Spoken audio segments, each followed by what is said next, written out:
And what are the ligaments that we need to And be the third one, I can't remember. There's 3 ligaments. Cut that bit out. Don't have a splenic injury if Mo's on call around the Hillingdon area. So you need to mention serious and life-threatening infections and you need to put it in that context. But not in your hands, surely. Luton trade. Like any of these emergency situations, you want to start off with a statement saying that there's a scenario you've either come across or have been involved in. This is a trauma laparotomy situation. You want to make sure that your intensivist and your anaesthetist, most senior intensivist and most senior anaesthetist on call are in the hospital. You need an extra pair of hands. You might even call a senior colleague if you're unsure or not happy. You're expected to be able to do this by yourself. Despite popular demand, we're back again and with a new episode of Scrubbing in Video and Podcast. But since you're here, you may as well learn something about the FRCS. Let's get started. Okay, the spleen. So, Mo, this comes up every year, almost certainly, in some context or other. And there's really 3 kind of categories that they kind of present this in for the FRCS. And it's usually in a trauma setting where there's some kind of terrible injuries happened and you go down ATLS and CRISP, an emergency kind of situation pathway. Then there's 2 other categories which is less commonly presented, one of which is somebody who's got a non-traumatic splenic injury, so after, for example, a viral infection, typically it's a young person, EBV, Epstein-Barr virus, etc., who's presented in A&E. And then the third category is the more elective setting, where it's a patient who has got idiopathic thrombocytopenia, ITP, and have been referred to your clinic for surgical management because they've already tried medical management. So let's start with the first kind of flavor of these categories, and that's the trauma setting. So start us off. You're the consultant on call. They tell the scenario is usually someone's had a major trauma. They're in A&E, they're anesthetized or whatever, and you need to go and assess them. So you need to be able to elucidate that you're worried about major organ injury. You need to go make sure the patient's stable. If there's scope and time and the patient's safe, you might get a CT scan. But you say, we're going to go assess the patient along the ATLS pathway, ensure that they stabilize, ensure that they are being resuscitated following the guideline, following permissive hypovolemia rules, which is maintaining a systolic around 90 or a MAP of 60. And the reason for that, and you might be probed on that, what is that? Why is that important? Is that you don't want to overperfuse the patient to dislocate any clots, increase the rate of bleeding, while at the same time maintaining perfusion to the key organs, brain, kidneys, etc. Make sure that there's group and save, patients being perfused. You want to mention that you want to activate the major hemorrhage protocol if the patient's clearly shocked, especially given the mode of injury. And then they might probe even further, what is that? And then they say it's replenishing 111 units of packed RBCs, plasma, and clotting factors, or whole blood transfusion, depending on what the protocol is at your local unit. Excellent. So I'm just going to just a little pause there, just to break it down, and everything Mo said is absolutely spot on. Like any of these emergency situations, you want to start off with a statement saying that there's a scenario you've either come across or have been involved in, or that at the very least you recognize is a very serious situation that needs a timely intervention. So you need to make that clear as an opening statement, and also gives you a bit of a breathing room. So you'd start off with something like, there's a very serious situation I've come across before, or this is a very serious potentially life-threatening situation that requires urgent intervention. With this in mind, I would go see the patient immediately, take a focused history, assess the patient as per the ATLS guidelines, ensuring permissive hypovolemia and a simultaneous resuscitation of the patient using blood products as per the major hemorrhage protocol at my trust. What that major hemorrhage protocol differs quite significantly from trust to trust and even internationally. And some people say 1-to-1, 2-to-1, or 1-to-1-1. There is no real absolute consensus or agreement on that. So you can, as long as you're saying you're going to resuscitate with blood products, that's important, not just saline. Forgot the 1 gram of tranexamic acid, as well the CRASH 2 trial. Excellent, CRASH 2 trial. The golden hour. Yeah.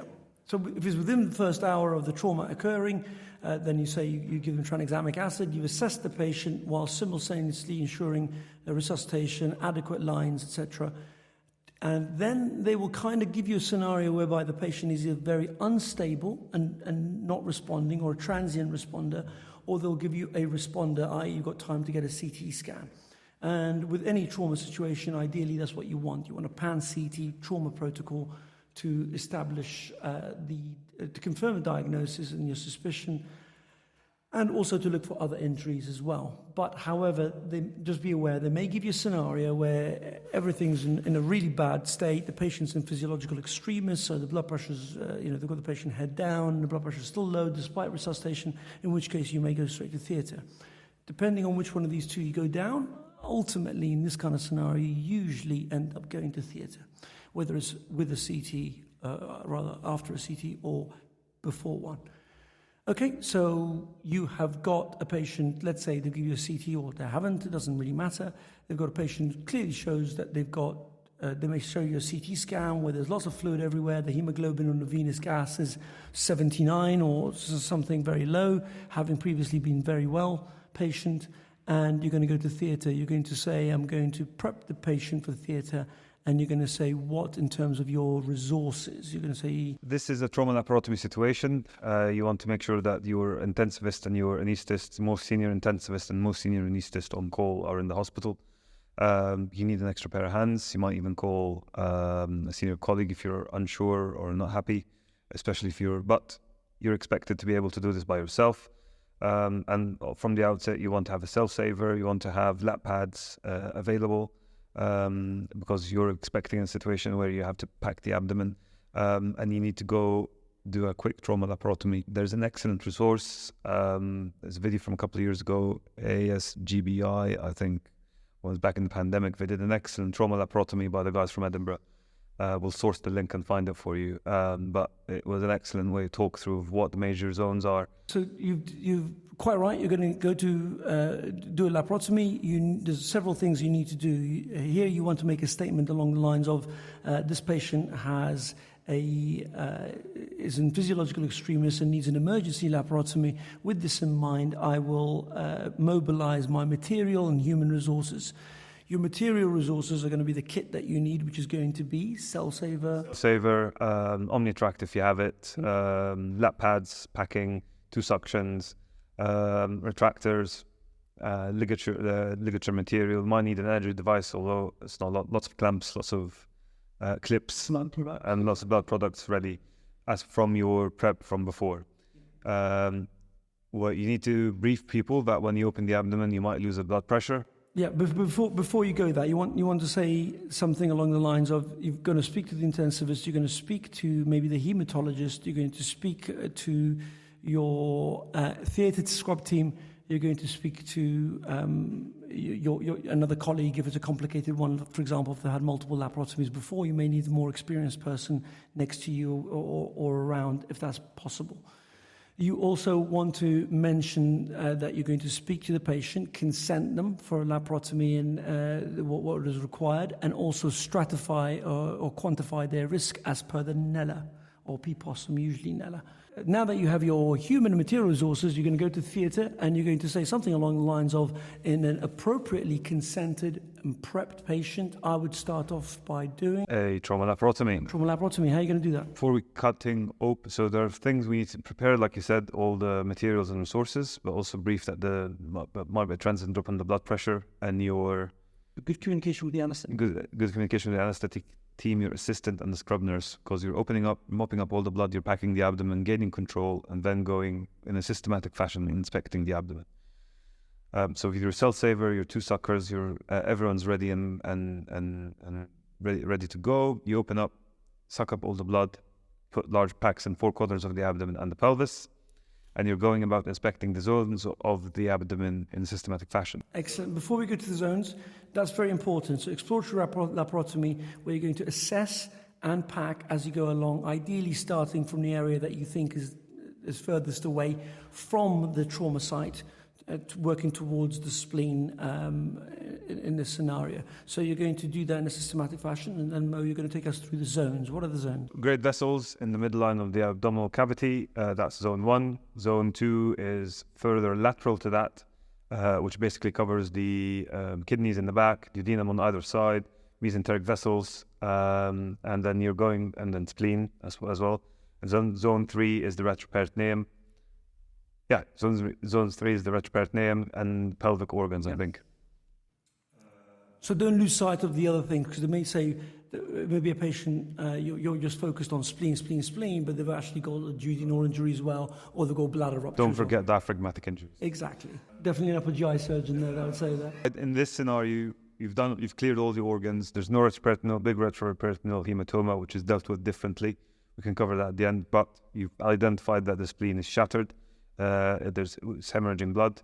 You pack it all away, and then you tell your anesthetist you've identified the source, it's all packed. They need to then give more blood products to gain control of the situation, elevate the blood pressure, stabilize the patient. Then you proceed with it in a systematic fashion. One way of saying how you do a trauma splenectomy is getting 3 large clips and scissors and ties. But for simplicity's and time's sake, you're wanting to say you're mobilizing the attachments of the spleen to the diaphragm, to the colon. And what are the ligaments that we need to be aware of? Sphenocholic, lienorenal, and gastrophrenic. That's it. Okay. It's there. It's there. You want to also divide, don't have a splenic injury if Mo's on call around the Hillingdon area. Just you want to also mention that you're going to open the lesser sac, get behind the stomach, roll it out the way, and maybe you have to take down the short gastrics. You take down the ligaments, however way you want to do it, energy device, clip and cut, whatever. And then you're going to, the first thing is to medialize the spleen. So because right at the back, isn't it? You want to bring it towards the middle, getting your hand right in and scoop it forward. And that's going to bring your pedicle right in front into the midline. Yes. Usually the hematoma has already done that for you. But for more to free your hand up, you put put 2 big packs in the back behind it. Bring the splenic hilum into the, as you've mobilized it, you put 2 packs behind it, bring the splenic hilum into the midline. Free up your assistant as well with that.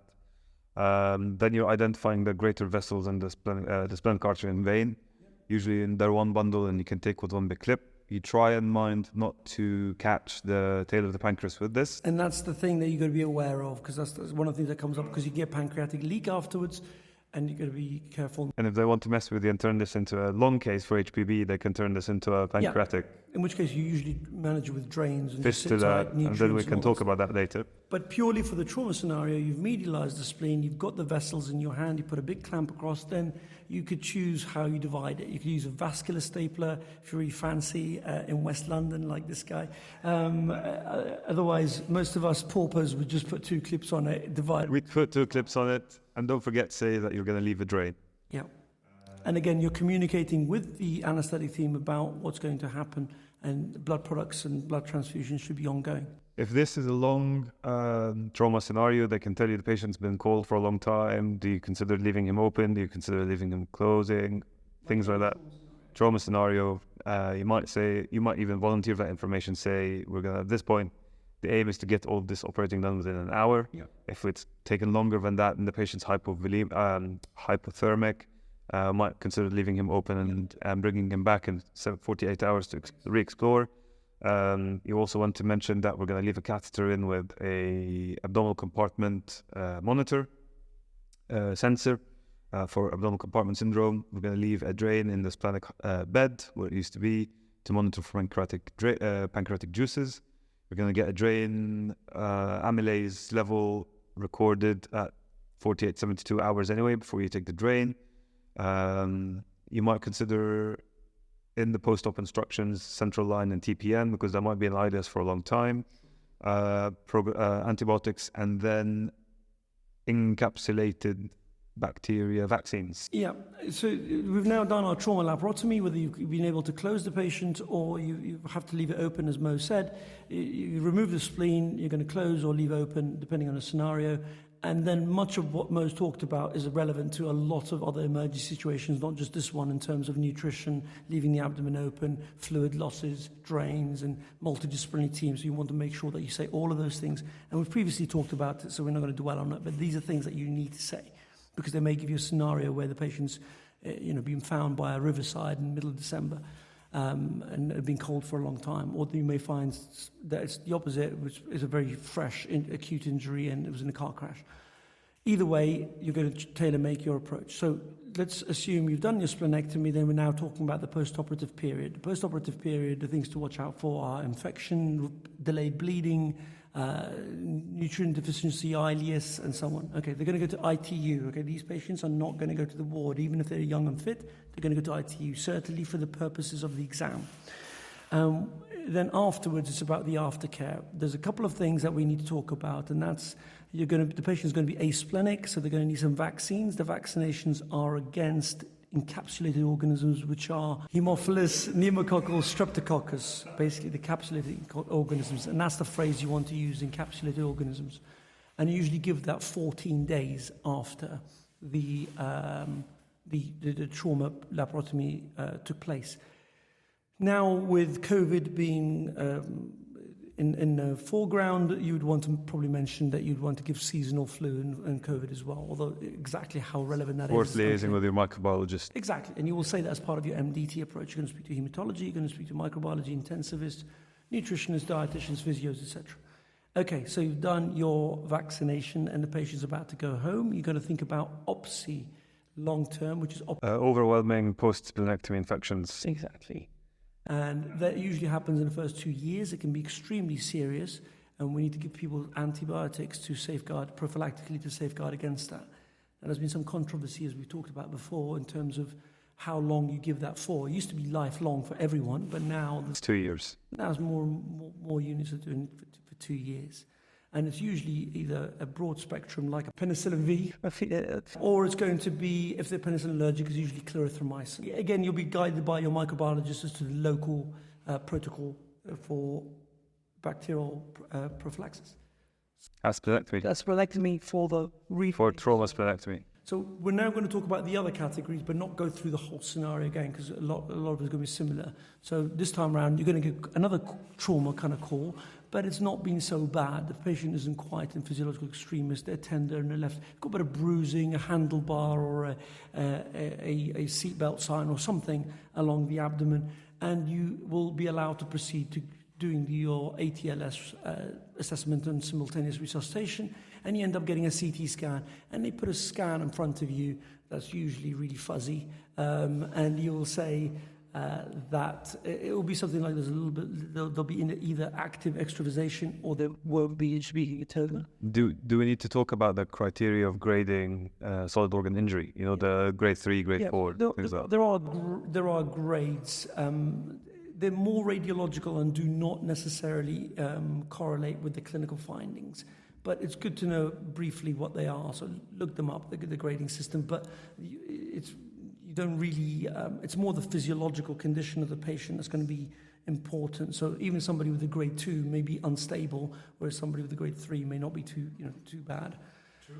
So you're going to talk about that, and you're going to, in this kind of scenario, it's going to be kind of conservative management or radiological intervention, i.e. embolization. And you're going to say the same thing about blood products and so on, and they'll give you a patient who's stabilized quite rapidly, and you can say, well, I'm going to observe them in the ICU, or at least HDU, serial examinations, low threshold for intervention. These are the phrases you want to say. What they don't want you to do, what you don't want to come across as is somebody who's just going to put the patient in a dark corner of the ward and then not be seen again until tomorrow's ward round. That's going to make it look like you're being unsafe. So you want them somewhere very visible where you can do repeated serial examinations. Let's say they've had an embolization. What are the potential problems? So we mentioned infection of the accumulated hematoma leading to a collection, further ischemia of the spleen, splenic infarction. You can have pseudoaneurysms in the splenic artery from any missed arterial injury or rebleeding. Yeah.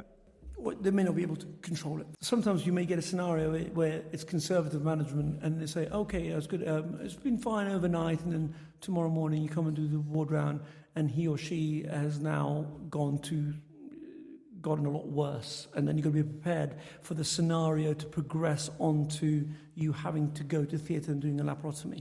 So they may start off doing something conservative or radiological, but then things progress. So be flexible and keep an open mind. And if they do go onto being into physiological extremists, then you will go down the route of the laparotomy as we talked about and have a low threshold for that.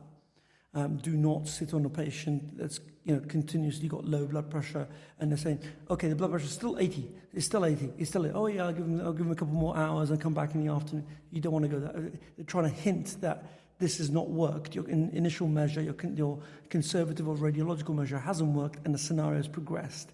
So there's one thing that's going to be a pass or fail. It's failure to spot that things have gotten worse.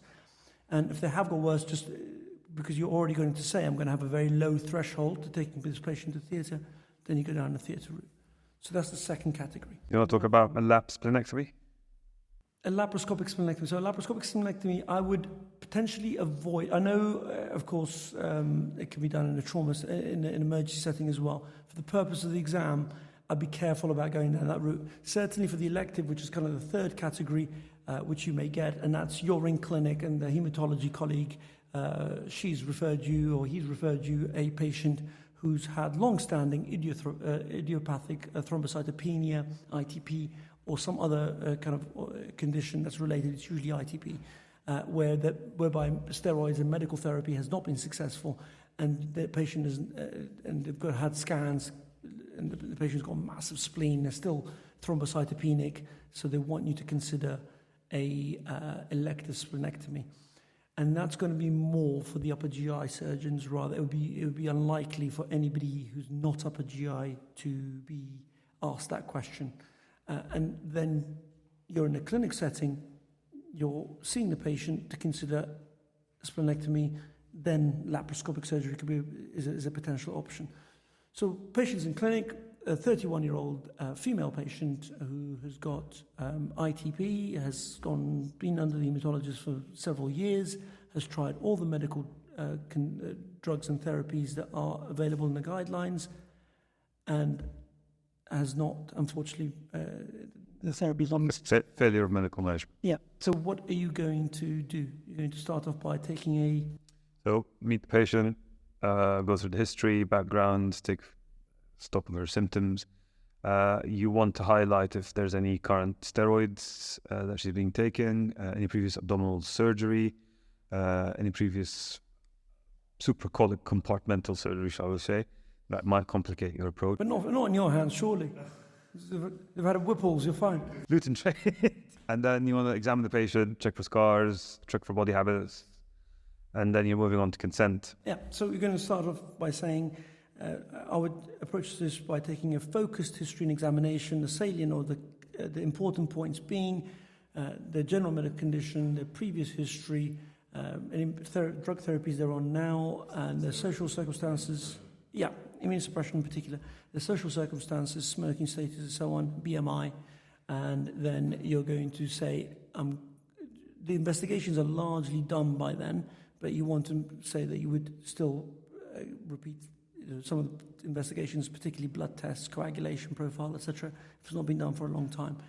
And then you want to move on to discussing the potential options. And the options, like anything, remain as and we're all, by the way, obliged to say this now, that we've discussed all the potential options, even though when maybe a clear-cut scenario that you should really have surgery, otherwise the hematologist wouldn't have referred them in the first place. But you want to come across that you're being holistic and you are mentioning that. So having discussed all the potential options and presuming the patient chooses surgery, which is what the scenario is going to be about, you're going to go through the consent. The consent is going to be for the big 3 or 4 or 5 things like we talked about before: anesthetic, infection, bleeding, blood clots, pain, need for repeated surgery. And then you're going to talk about the specific to the procedure complications, which are intraoperatively bleeding from splenic pancreatic fistula, injuring the stomach, injuring the stomach or the nerves, feeling the GI tract, surrounding organs, pancreas, pancreas, need for long life antibiotics, need for recurrent infections, ops. Yeah, so you need to mention serious and life-threatening infections, and you need to put it in that context, even though you're going to give them vaccinations and antibiotics, as we talked about. You can miss a splenunculus, and you need to go back in and look for it, which is very likely. And then lapar conversion to open, depends on how big of the spleen. You might actually not consider a lap option if it's huge. You might want to just go straight for open. Yeah, so however you do it, if you're an upper GI, and again, this is going to be in the context of upper GI or HPV, it's unlikely for other subspecialty colleagues to be asked this question because it's likely to be an elective scenario. And if you are, the right answer for the exam, even if you're very confident in doing a laparoscopic splenectomy, is that you'd refer to an upper GI or HPB surgeon. And if they may say, okay, you appreciate you haven't done a laparoscopic elective splenectomy, but how do you imagine they would do it? And then you can go describing how you would do it. So again, in an adequately consented and prepped and draped patient, you put your ports in. Where you choose to put them in is your choice. What energy device you use or don't use is your choice. How you deliver it in, of course, you need to deliver in a bag because to protect it from wound infection. And you talk about the need for good communication with your anaesthetist, potential bleeding, etc. You put your ports in, you mobilize the spleen, taking down the ligaments that we talked about, and you're going to do what? Hilum, clip the arteries, same thing. Exactly, same thing. It's laparoscopic. You're going to clip the hilum, and you're going to use a stapler, probably for most people, a vascular stapler, and deliver the spleen, and then close your ports. And because it's an elective scenario, you probably go back to the ward unless they've got a lot of other existing medical conditions. And then you're going to talk about the risk of OPSI and vaccinations and the antibiotic prophylaxis. That's pretty much it for spleen. It's usually quite straightforward, depending on the scenarios you've got. The only tricky bit is they may start off with a relatively stable patient, even in a trauma setting, and then the scenario progresses to real badness. Or they may just throw you into the fire and say, blood pressure is unrecordable. And in which case you're going straight to laparotomy. Just be aware of the scenario and listen out for what they're trying to ask of you rather than you having a fixed kind of presumed scenario in mind. But that's it. So we'll catch you next time.